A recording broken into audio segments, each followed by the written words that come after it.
Inspections must be detailed. What to check, how to check, and what the acceptable result is.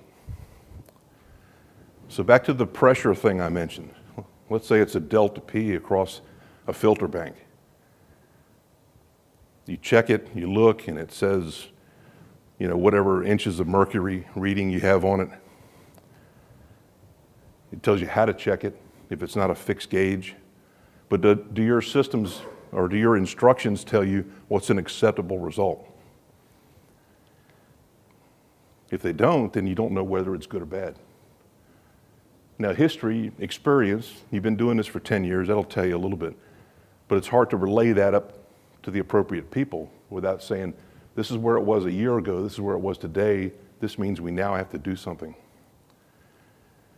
There's a whole process in books written out there called visual engineering, where you take a pressure gauge, and a good gauge, you can take the glass off of it, or you can even just paint it on the glass. You paint a wedge that's green.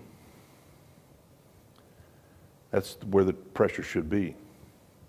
The rest is red. The needle should not be in the red. You have everybody here has that on your car, on your temperature gauge, right? And other gauges, potentially, depending on what kind of vehicle you have. So make sure they're detailed. One of my biggest pet peeves is I look at people's PM programs and they say, yeah, we got a PM program, we're doing great. And you look at it and it says, check chiller. We probably have some of those out there, right? It's like having a work order that says broke, right? What does your technician write on it when he finishes with it? Fixed.